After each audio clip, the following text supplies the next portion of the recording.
Wavect, the web-free software company that understands what you want. Hi everyone, welcome at Wavect. Today with Yassir, who is the co-founder and COO of Brickken, a tokenization platform and protocol. He will tell us more about that shortly. Also, he is lead expert and blockchain lecturer of Master in Blockchain at Nuclio School. And today, as you might already guess, we will talk about tokenization of your company from the tech side. So starting out, I would say thank you, Yassir, for being here and taking the time, and would drop the first question to you. Please tell us, how does your everyday look like? What are you working on? And whatever you want to let us know about yourself. Hey Kevin, thank you very much for the opportunity of joining you today. So to jump right into it, I'm Yassir, as you said, COO and co-founder of Brickken. I'm digital systems engineer and a digital entrepreneur since 2015. So to go to your question about how my everyday looks like, first is checking the crypto markets, obviously, and with the news that came out lately, we can see how the bear market is affecting everyone. But Sure. we all know that in the bear market, it's the right time to build. So we are every day building at Brickken and in a personal level too. So we always go to at least aim to learn something new or optimize something within our ecosystem in general. That's awesome. Out of curiosity for myself, and because that's the topic of today, how did you get your hands dirty on tokenization? How did it happen? And what was your original, let's say, thought process? Because you are always trying to solve some kind of problem. What problem have you tried to solve? All right. So 3 years ago, when I met my co-founders, we were thinking of tokenization in the real estate industry, as it was the simplest way or use case of tokenization. So we started our first application, which is centralized. We call it centralized because we deployed a private blockchain network like where we deploy our like security tokens. So the first entry was about security tokens, which are tokens that are representing a real world security. So the legality in this type of tokens is a little bit complicated, but it is the best type for tokenization of assets or real world assets. So that would be like the first, or how we started the idea. But then while being in the tokenization market, we saw that like the different use cases that tokenization have, and we started also studying and figuring out solutions for other problems in the value chain, like for example token management. So now we can say that Brickken has become a tokenization protocol for security tokens for now, but we also want to expand to the other types of tokens like utility tokens, NFTs too, and the token management platform where the tokenizers or the token issuers can manage the token treasury, manage the token holders. In the case of company tokenization, we can also manage the capitalization table, the cap table, and also automation workflows that help for the marketing side too. Mm-hmm. Very interesting. For people now that have never heard of tokenization and might now think, what the heck is that actually, right? Would you mind explaining the audience why should you tokenize anything at all? What are the advantages of that? All right, so I would call motivations for tokenization, or I would split them into three. First one would be the expansion to new investors' personas. So when a company is looking to raise funds, it's always better to expand the audience that we are reaching to in order to raise our funds in a more efficient way. So there is also the compliance part, which is the most important one in nowadays because of the regulations that are being implemented by the different countries in the different continents. And the last one would be the optimization of the investment cycle. So, for example, currently, if I want to invest in a company in the US, for example, or in Italy or another country, I will need to go there, for example, in my case, I'm from Morocco, and when we created Brickken in Spain, I had to go first get what they call a NIE, which is a number for foreigners in Spain, before being able to go to the notary and sign the shareholders agreements. But in this case, it's way simpler because anyone across the world can invest in tokens, which represent the shares of the company in this use case. Mm-hmm. So basically, one of the many advantages is making it more accessible to people. Actually, is that Yes, correct? Yeah. that would be one of the motivations. Yeah. Okay. Very interesting. Because you talked about compliance, right? When people talk about that, we usually think about big corporations that have hundreds of employees and whatsoever. Do you think these advantages or tokenization in general makes sense for smaller companies or even startups as well? Well, I would say it's actually more interesting for startups than large corporates, as it, in my opinion, as decentralization is more like it adds more democracy to the ecosystem, as it first allows everyone to access illiquid markets, for example, real estate, and any market that needs or requires a large capital to enter. So with tokenization, investors can easily access any type of asset without the need of a large capital.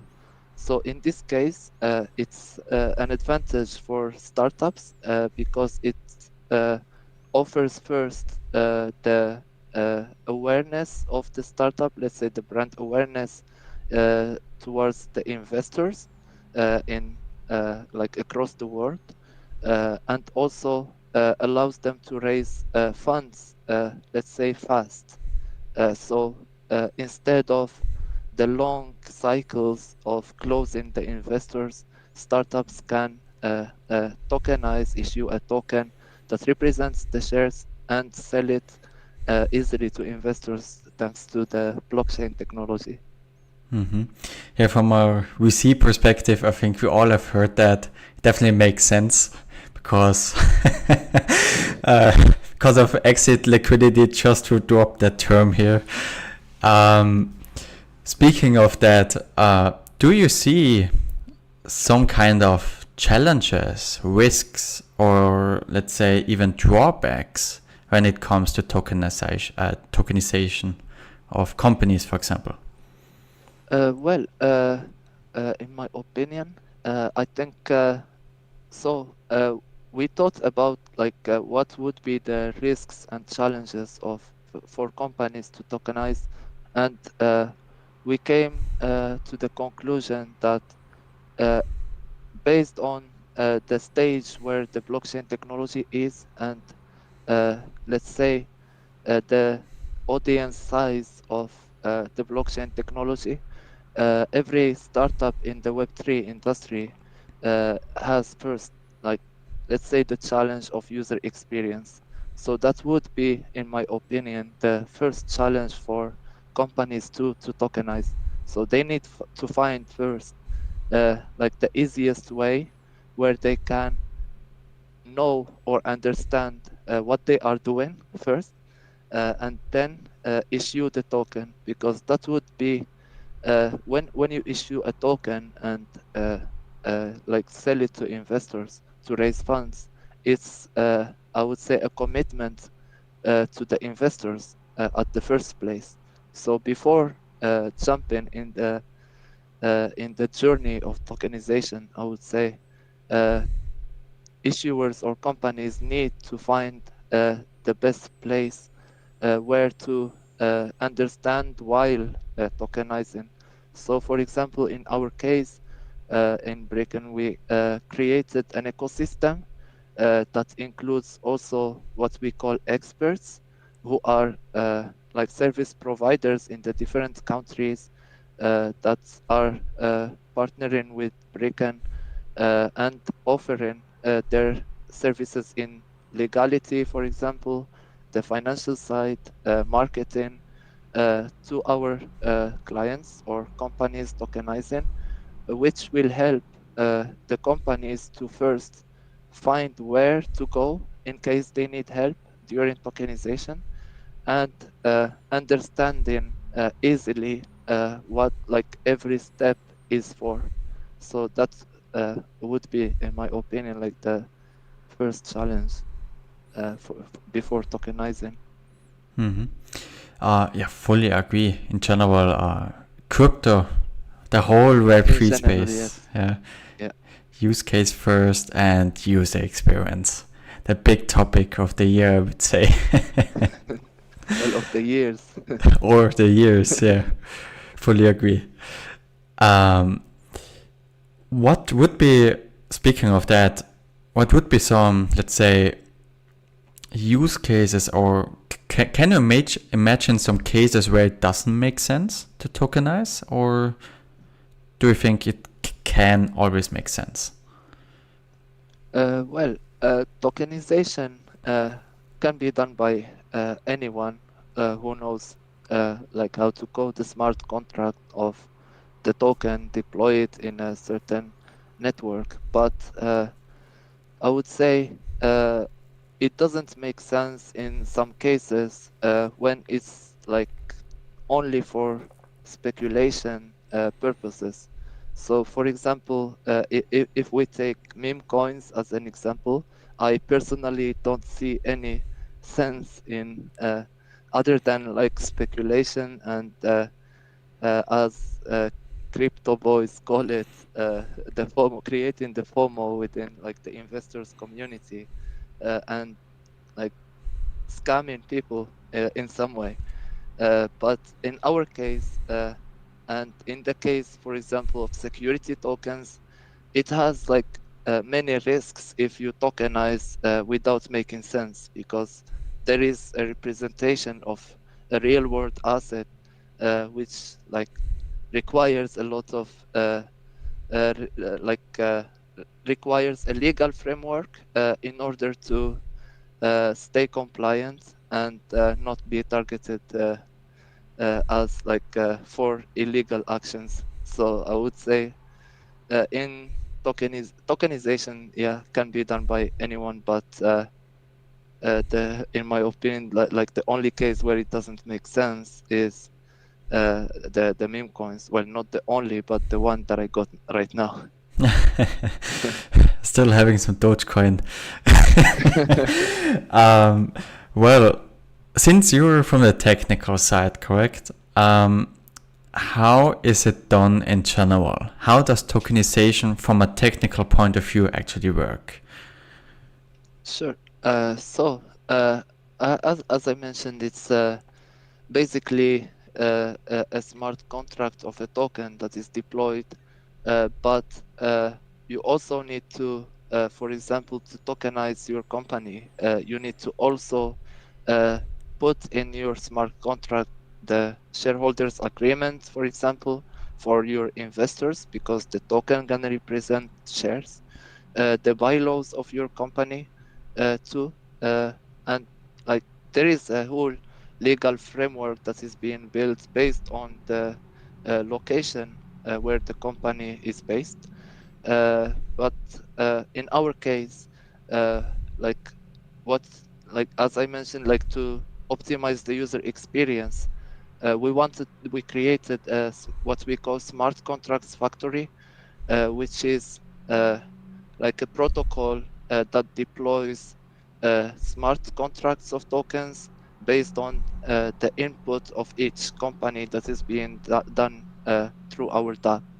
So it saves a lot of time and resources to like create your token in like a compliant way, because also the experts ecosystem that we have is jumping in to help you through the whole process that we have. So it's pretty simple for anyone to tokenize without like having a technical background in order to create or uh, like personalize, let's say, the token. Mm-hmm. Okay. Um, well, that question, not sure if you like it.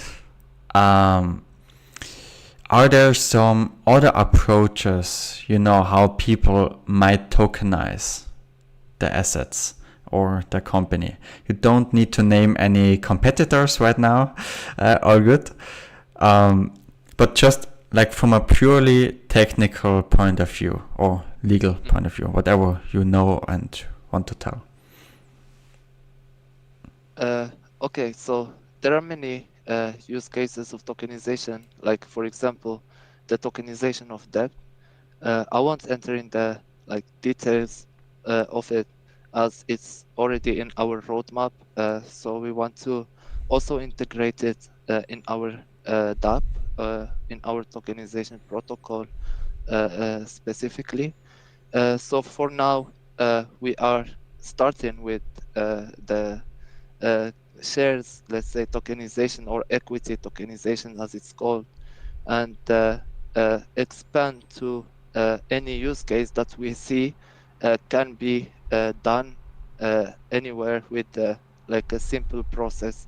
So I won't mention any competitors because I would say for us, we have like we are covering many verticals in the value chain that like leave us with only indirect competitors and not like directly or direct competitors that are competing for our solution.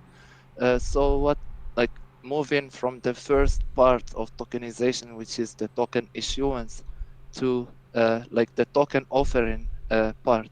So for example, for security tokens, there are like the buzzword that is STOs or security token offerings, which is basically launching an offering or an escrow smart contract, if we want to speak technically, that will like gather the investors' funds and give it to the issuer or the issuer of the offering only if they reach a soft cap. So when launching the STO, there are always like two main parameters, which are soft cap and hard cap. So the soft cap is the minimum that is needed by the company in order to operate and reach the milestones or that they want to reach with the ask when raising funds. The hard cap is the maximum they want to raise in that round. So in a fundraising round, in our case, will be called a token offering. So when issuing a token, you can do of course, many token offerings based on your token supply. So you can set from the beginning, as you know, if the token supply is like has a maximum, so it's limited, or you can leave it like open to like mint more tokens later. So it depends on the case of the company to set all the let's say framework, tokenization framework from the beginning before starting the whole journey. Mm-hmm. Thank you for that clarification. When, let's say, a project now comes to you and says, hey, I want to tokenize X, like my assets, like real estate or my company shares, whatsoever, what would be 3 steps that you recommend them doing or checking first? Okay, so when tokenizing, basically there are 3 main steps. The first one would be the designing the legal framework of the tokenization. So the first part gonna be working with the lawyers to build the legal framework of the whole tokenization and the token. Second part would be the token economy preparation. So now you need financial experts to help you build your tokenomics system and like define, let's say, a utility for the token in the case of a utility token. But in this case, it's more of defining the token allocation, for example, the token supply, etc. And the third one would be the let's say marketing campaigns preparation. So before issuing your token, you need, as you know, in the Web3 industry, you need to build a community. So building the community would be like one of the first steps before like jumping into the tokenization space.